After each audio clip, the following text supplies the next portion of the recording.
I sprinted through the heavy glass doors of the city courthouse while still wearing my faded hospital scrubs.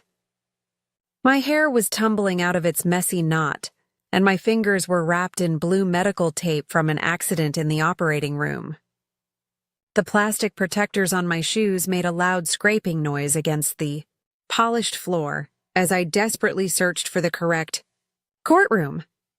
The security officer pointed down the corridor with a look of pure discomfort that made my chest tighten with anxiety.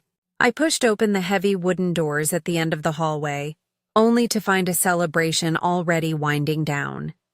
My mother stood near the wall weeping quietly while my best friend Alyssa stood at the altar wearing a white bridal gown. Alyssa was holding the exact bouquet of flowers that I had spent months planning for my own special day. The man I loved stood beside her while his mother Beatrice walked directly toward me with a malicious smirk. She told me that I was far too late and demanded that I leave the building immediately because the ceremony was already finished. My body went completely numb as I turned back toward the exit, while the entire world seemed to spin out of control. Suddenly, a tall man carrying a thick paper envelope blocked the doorway and looked at me with absolute certainty. He introduced himself as Investigator Silas Vance from the Financial Crimes Division and stated he had been searching for me. To understand how my life dissolved in a single afternoon, you must understand who I am. My name is Dr. Paige Sterling, and I work as a dedicated pediatric surgeon at the Children's Hospital. I spent my entire youth studying in the library because I knew from a very young age that my purpose was to save young lives. 3 years ago, I met Garrett Thorne at a charity event, and he immediately charmed me with his attentive nature. He seemed completely supportive of my intense career and never complained about my long hours at the hospital.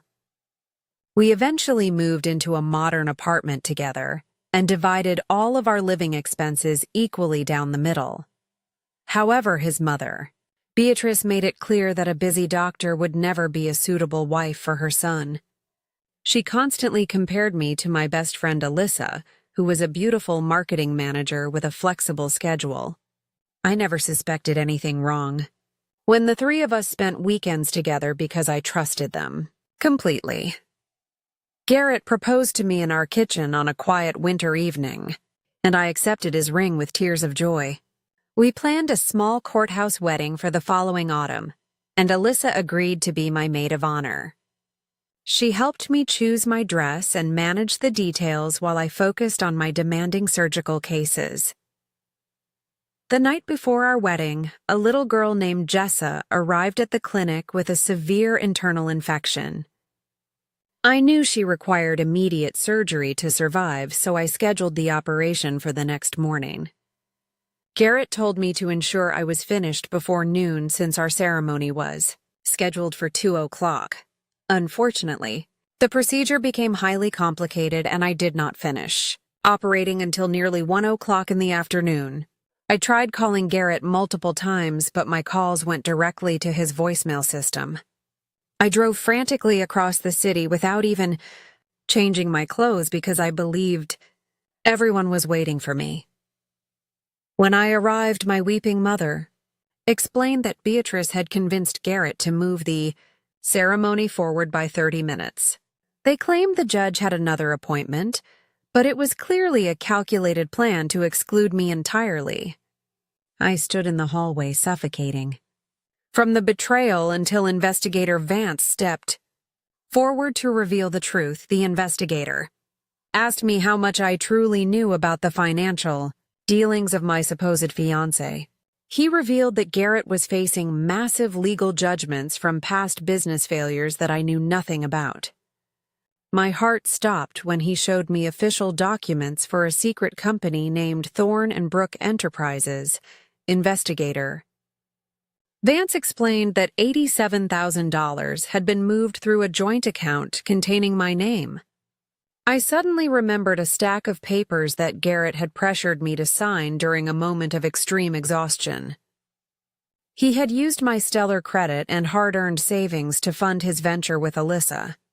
I took a deep breath and walked back into the courtroom alongside the investigator to confront the people who ruined my life.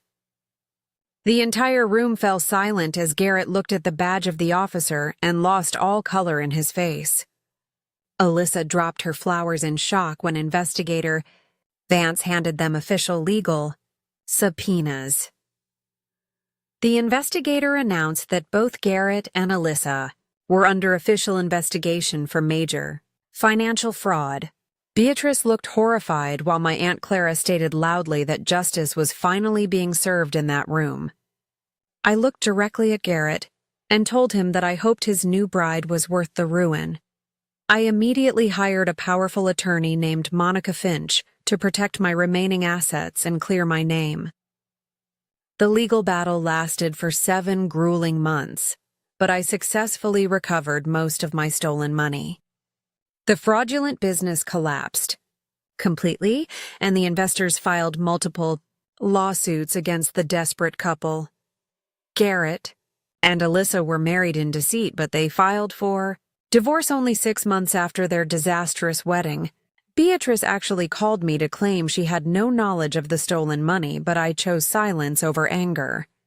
I moved into a beautiful new apartment and focused my energy on my healing journey. Little Jessa recovered completely, and her grateful parents thanked me deeply for staying in the operating room that morning. I realized that my dedication to saving lives was never a flaw, despite what Garrett claimed.